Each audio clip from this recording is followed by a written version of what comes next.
Hello everyone, I am Manzar. Today I discuss about an interesting chapter of politics. In this chapter, we have studies about Supreme Court of India and its Chief Justice and judges.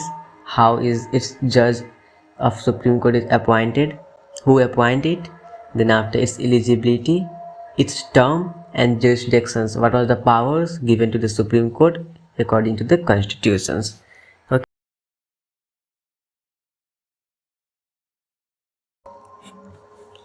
Supreme court जो है वो America के constitution से लिया गया है। यह एक इंडिपेंडेंट जुडिशियल बॉडी है। इंडिया का ये जो है वो इंडिया का हाईएस्ट जुडिशियल बॉडी है जो कि लोकेटेड है न्यू दिल्ली में। यहाँ पे 33 जज रहते हैं और एक चीफ जस्टिस रहते हैं। जो चीफ जस्टिस रहते हैं वो सुप्रीम कोर्ट के पूरा हेड होते हैं। ओके, जो चीफ जस्टिस जो होते हैं वो अपॉइंट करता है इनको प्रेसिडेंट अपॉइंट करते हैं चीफ जस्टिस को। किससे सलाह लेते हैं तो काउंसिल ऑफ मिनिस्टर और कोलोजियम से सलाह लेते हैं। कोलोजियम होता है सीनियर 5 सीनियर जज के मेंबर को कहते हैं कोलोजियम।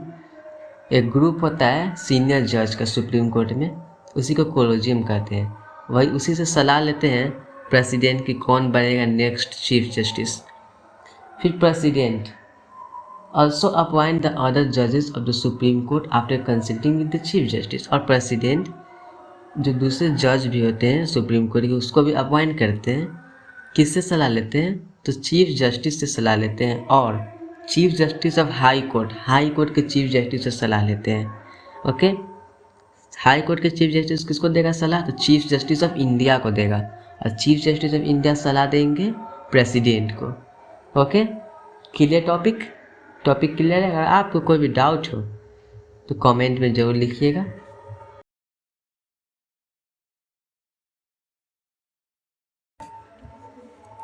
एलिजिबिलिटी, क्या क्या एलिजिबिलिटी है सुप्रीम कोर्ट के जज बनने के लिए, क्या क्राइटेरिया चाहिए। टू बी ए जज of the supreme court should be Bharat के नागरिक होने चाहिए first. Second, a high court advocate with at least 10 year experience और हाई कोर्ट जज विद एटलीस्ट 5 ईयर एक्सपीरियंस। या तो हाई कोर्ट में एडवोकेटर के तौर पर 10 साल का एक्सपीरियंस होना चाहिए या हाई कोर्ट के जज के तौर पे 5 साल का एक्सपीरियंस होना चाहिए। ओके, ये दोनों में से कोई एक होगा तो सुप्रीम कोर्ट के जज बन सकते हैं। एक और चाहिए, a distinguished jurist in the opinion of the president, और राष्ट्रपति के नज़र में कानून का अच्छा जानकार होना चाहिए। ठीक है, अब सब तो होगा नहीं राष्ट्रपति की नज़र में कानून का अच्छा जानकार। जो होगा उसमें से डिसाइड किया जाएगा, 10 गया 10 में से डिसाइड किया जाएगा कौन चीफ जस्टिस बनेगा, कौन जज बनेगा। 5 को लेंगे या 2-3 को लेंगे, 10 में से डिसाइड चूज़ करेंगे।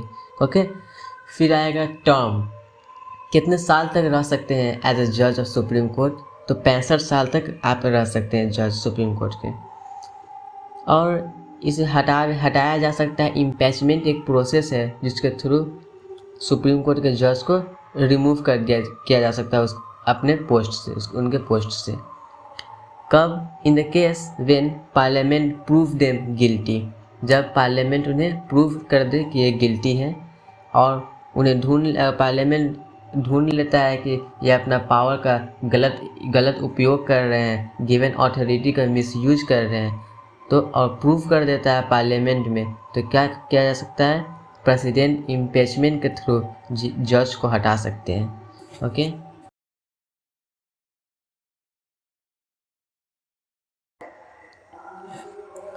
The Supreme Court of India has 3 types of jurisdiction: original, appellate and advisory jurisdiction, as provided in the Article 131, 133, 136 and 143 of the Indian Constitution. It means that the Supreme Court has 3 types of jurisdiction according to the Constitution of India. Okay, that is provided in the Article 131, 133 and 136 and 143 of the Indian Constitution. Okay, first one is original jurisdiction. According to Article 131 of the Indian Constitution, the Supreme Court of India has some fundamental rights. It means that Bharat के supreme court के पास कुछ मूल अधिकार है article 131 के तहत, जिसमें supreme court वैसा केस जो सिर्फ और सिर्फ सुप्रीम कोर्ट में ही फैसला हो सकता है, सुनवाई होगा वैसा केस का। जैसे कि कोई विवाद हो गया स्टेट वर्सेस स्टेट में, ओके, फॉर एग्जांपल गुजरात और हरियाणा में कुछ मैटर हो गया, ओके, तो इसके तो हाई कोर्ट को नहीं सॉल्व कर सकता है ये केस को, तो इस केस को सॉल्व करेंगे सुप्रीम कोर्ट ऑफ इंडिया, उच्च न्यायालय, okay. For example state versus central में कोई कुछ बात पे विवाद हो गए, तो इससे वैसे केस को भी सुप्रीम कोर्ट ही सॉल्व करेंगे। थर्ड है state versus state plus central, तो वैसे केस को भी सुप्रीम कोर्ट ही सॉल्व करेंगे। वैसे article 131 of the constitution provide original jurisdiction of the supreme court for matters regarding the enforcement of the fundamental rights. और अगर फंडामेंटल राइट्स को भी कुछ ठेस पहुंचाने का कोशिश कर रहा है तो आपके पास राइट्स है कि आप डायरेक्ट सुप्रीम कोर्ट में जा सकते हैं, ठीक है, okay.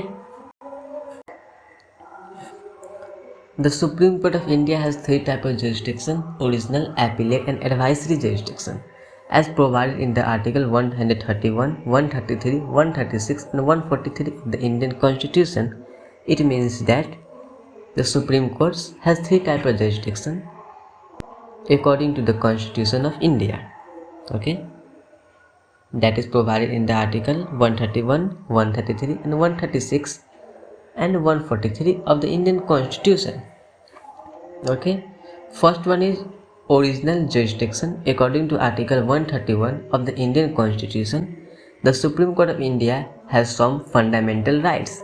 It means that Bharat के सुप्रीम कोर्ट के पास कुछ मूल अधिकार है आर्टिकल 131 के तहत, जिसमें सुप्रीम कोर्ट वैसा केस जो सिर्फ और सिर्फ सुप्रीम कोर्ट में ही फैसला हो सकता है, सुनवाई होगा वैसा केस का। जैसे कि कोई विवाद हो गया स्टेट वर्सेस स्टेट में, ओके, फॉर एग्जांपल गुजरात और हरियाणा में कुछ मैटर हो गया, ओके, तो इसके तो हाई कोर्ट को नहीं सॉल्व कर सकता है ये केस को, तो इस केस को सॉल्व करेंगे सुप्रीम कोर्ट ऑफ इंडिया, उच्च न्यायालय, okay. For example state versus central में कोई कुछ बात पे विवाद हो गए, तो इससे वैसे केस को भी सुप्रीम कोर्ट ही सॉल्व करेंगे। थर्ड है state versus state plus central, तो वैसे केस को भी सुप्रीम कोर्ट ही सॉल्व करेंगे। वैसे article 131 of the constitution provide original jurisdiction of the supreme court for matters regarding the enforcement of the fundamental rights. और अगर फंडामेंटल राइट्स को भी कुछ ठेस पहुंचाने का कोशिश कर रहा है तो आपके पास राइट्स है कि आप डायरेक्ट सुप्रीम कोर्ट में जा सकते हैं, ठीक है, ओके।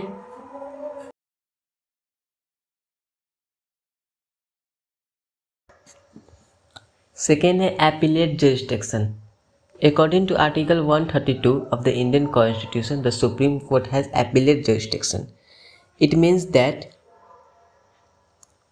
भारतीय संविधान के तहत आर्टिकल 132 के तहत सुप्रीम कोर्ट के पास क्या है, एपिलेट जुरिस्डिक्शन है। जैसे कि अगर आपका हाई कोर्ट के फैसला से संतुष्ट नहीं है तो आप सुप्रीम कोर्ट में अपना केस को ले जा सकते हैं, ठीक है। और सुप्रीम कोर्ट एक हाईएस्ट अथॉरिटी, जुडिशियल अथॉरिटी होने के नाते क्या कर सकता है, वो हाई कोर्ट के फैसला को क्या कर सकता है, रिव्यू कर सकता है और अपना डिसीजन दे सकता है वहाँ पे, और उसके फैसले में परिवर्तन ला सकता है, चेंज कर सकता है, ठीक है, ऑन जजमेंट दे सकता है अपना। फिर आता है advisory jurisdiction. According to article 143 of the Indian constitution, the president can request the supreme court to offer its opinion and on constitution। Article 143 के तहत प्रेसिडेंट के पास पावर है कि वो क्या करे, सुप्रीम कोर्ट के चीफ जस्टिस से अपना सलाह, कोई भी मैटर में सुप्रीम कोर्ट के चीफ जस्टिस से सलाह ले सके। लेकिन however the supreme court are not bounded to give advice to all matters. लेकिन कुछ भी हो, सुप्रीम कोर्ट को ये बाउंडेड नहीं है कि हर मैटर में वो सलाह देगा ही देगा, ओके। मतलब प्रेसिडेंट सलाह ले सकता है आर्टिकल 143 के तहत, लेकिन ज़रूरी नहीं है कि सुप्रीम कोर्ट हर मैटर में सलाह ले दे, और ये भी ज़रूरी नहीं है कि जो चीफ जस्टिस सलाह दे वो प्रेसिडेंट फॉलो ही करे, उसे माने ही। ओके, फिर आता है review jurisdiction. According to article 137 it gives the supreme court to authority to review its judgment. मतलब सुप्रीम कोर्ट अपना ही जजमेंट को क्या कर सकता है, बदल सकता है, रिव्यू कर सकता है। ओके, आर्टिकल 137 के तहत ओके सुप्रीम कोर्ट क्या कर सकता है, अपना ही जजमेंट में परिवर्तन ला सकता है खुद। कौन सा आर्टिकल के तहत, 137 के तहत। ओके, तो अभी तक हम क्या क्या पढ़े हैं, अभी तक हम लोग पढ़ लिए सुप्रीम कोर्ट के बारे में, सुप्रीम कोर्ट के चीफ जस्टिस एंड जजेस के बारे में, उसके एलिजिबिलिटी क्राइटेरिया के बारे में, टर्म के बारे में पढ़ चुके हैं हम लोग पढ़ सके जुरिस्डिक्शन के बारे में, जुरिस्डिक्शन में फिर कुछ पार्ट के बारे में पढ़े हैं, जैसे कि ओरिजिनल जुरिस्डिक्शन के बारे में हम लोग पढ़े हैं। ओके, एपीलेट जुरिस्डिक्शन के बारे में पढ़े हैं, एडवाइजरी जुरिस्डिक्शन के बारे में पढ़े हैं, और रिव्यू जुरिस्डिक्शन के बारे में पढ़े हैं। So I hope you are understand clearly, and if you have any doubts please comment.